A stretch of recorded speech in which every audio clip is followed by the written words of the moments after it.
Jean-Michel Apathy, votre invité ce matin, c'est donc Pierre Laurent, le secrétaire national du Parti communiste français. Bonjour Pierre Laurent. Bonjour. Le gouvernement dira demain s'il nationalise ou pas le site sidérurgique de Florange. Vous êtes favorable à cette nationalisation, Pierre Laurent? Pourquoi? Oui, si le contrôle public est nécessaire, parce que nous avons besoin d'une industrie sidérurgique forte en France, et si on laisse faire Mittal, nous n'en aurons plus dans quelques années, parce que ce groupe pille tout ce qu'il peut piller, se sert des dividendes confortables, endette le groupe et puis à un moment donné va partir, alors que nous aurons besoin de continuer à consommer de l'acier, et de l'acier si possible mieux produit qu'aujourd'hui.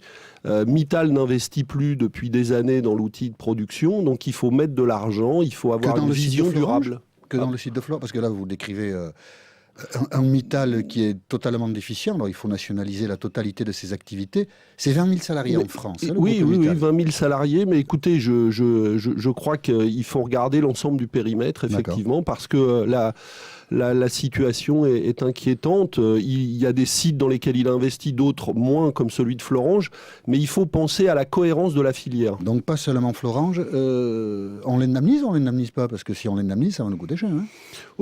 Quand on regarde la dette qu'il a, on peut en parler. Moi, je pense que dans le tour de table, l'État devrait mettre autour de la table les banques, et on devrait aussi s'occuper de regarder la dette de Mittal, et puis aussi l'argent mis à gauche par Mittal au Luxembourg. Donc on l'indemnise ou pas? Non, je crois qu'il devrait. Il s'est largement servi sur le groupe. Largement, depuis des années. On l'exproprie. Mais il faut trouver. Mais peut-être qu'il y a un accord possible. Moi, je ne suis pas dans les négociations. Je suis pas dans les négociations avec le gouvernement. Il y a peut-être un accord possible, mais si on négocie un accord avec Mittal, alors il faut tout mettre sur la table. Pas seulement le coût éventuel des actifs, mais aussi les dettes, les dividendes qui s'est servi depuis des années. Mettons tous les comptes sur la table. Et on verra ce qu'on doit ou pas à Mittal. Et je suis pas sûr qu'on lui doive beaucoup d'argent. C'est la guerre avec Mittal. Écoutez, c'est un fait. Ce groupe, on voit bien, ils le disent quasiment comme ça d'ailleurs, ils veulent continuer à faire l'argent qu'ils peuvent faire encore avec les sites sidérurgiques en Europe. Il vient de partir de Belgique, il vient de fermer des hauts fourneaux en Belgique, parce que c'est un problème qui n'est pas seulement français.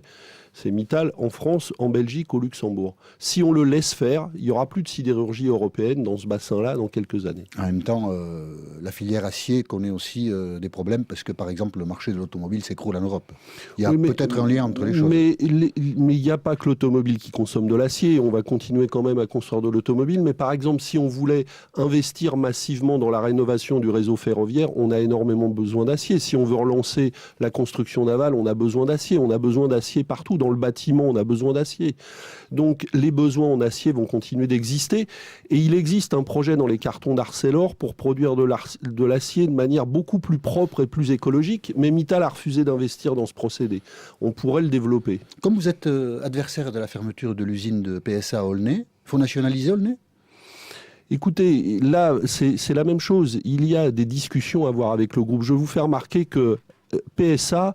L'État vient de donner sa garantie bancaire pour la banque de PSA. À la banque de PSA, parce que la famille Peugeot et les actionnaires avaient mis le groupe dans une situation financière extrêmement difficile. Là aussi, en continuant à se servir des dividendes confortables. Ma question, c'est est-ce qu'on nationalise le site d'Aulnay?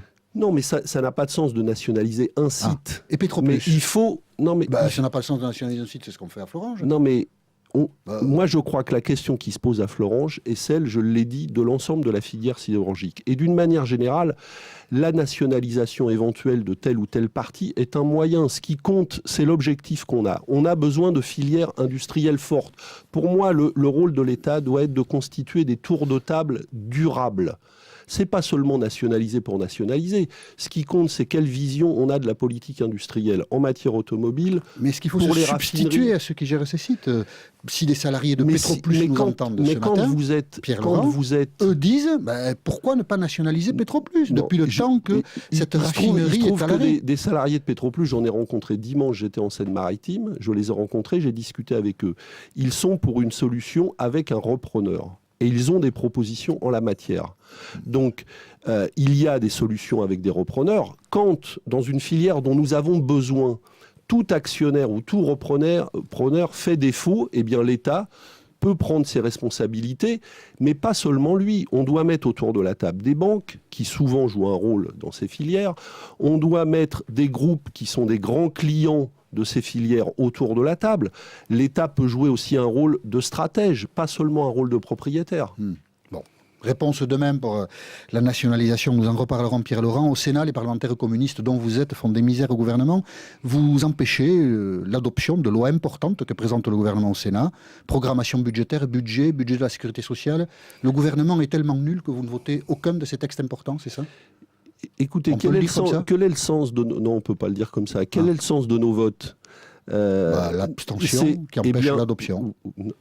Le sens de nos votes, nous proposons au gouvernement... Une autre politique, et nous proposons des amendements à son budget, parce que nous n'arriverons pas à changer tout le budget, nous sommes réalistes. Donc nous proposons des amendements. Les amendements que nous avons proposés au Sénat sont issus de propositions que nous avons votées ensemble avec les sénateurs socialistes et la majorité sénatoriale de gauche il y a 1 an. Par exemple, rétablir l'ISF dans son intégralité et pas un demi-ISF. Ça rapporterait, notre amendement, 900 millions de plus dans les caisses de l'État. Donc c'est les Par exemple, supprimer l'amendement pigeon, l'amendement des pigeons, 750 millions d'euros supplémentaires dans les caisses de l'État. Donc moi, ce que je ne comprends pas dans cette situation, c'est pourquoi le gouvernement ne veut pas reprendre des amendements qui ont été votés par la majorité sénatoriale de gauche. Il manque de cohérence ou de suivi dans ses pensées. Oui, et il manque peut-être un peu de courage face au marché financier. Ça ne rassure pas. Hein. Ben, c'est pour ça qu'on cherche à l'encourager et qu'on le pousse en avant. Et on est fidèle en cela à ce que nous disaient beaucoup d'électeurs dans la campagne électorale du printemps dernier. Jugement de Jean-Luc Mélenchon dans Libération. François Hollande est aussi aveugle que Louis XVI, incapable de penser un nouveau monde. Vous partagez ? C'est toujours le sens de la formule de Jean-Luc. Il est spécialiste. Il a raison sur le fond. Vous savez, les comparaisons... incapable de penser le nouveau monde. Oui. Ben, il y a quelque chose de vrai dans cette formule. C'est qu'effectivement, je pense qu'on est entré dans une nouvelle époque et qu'on ne résoudra pas les problèmes de la crise avec les recettes d'hier. J'entends dans le discours gouvernemental, par exemple sur la compétitivité, des discours qui ressemblent un peu trop à ce que j'appellerais d'une certaine manière des dogmes idéologiques. Et il faut sortir de ça pour inventer une autre manière de produire, d'inventer l'avenir. Donc effectivement, il faut savoir penser un nouveau monde. Vous êtes déçu par François Hollande. Vous avez voté pour lui, vous êtes déçu. Personnellement, je pense que ce qui se passe était malheureusement prévisible parce que ces contradictions dans la politique gouvernementale, nous les avions pointées dès le début et nous appelons les gens... Non, déçu, c'est pas le mot, parce que je pense que ces contradictions-là étaient présentes dans le projet gouvernemental dès le départ. Pierre Laurent, patron du Parti communiste, qui pense, comme Jean-Luc Mélenchon, que François Hollande et Louis XVI, c'est pareil. C'était sur RTL ce matin. Bonne journée.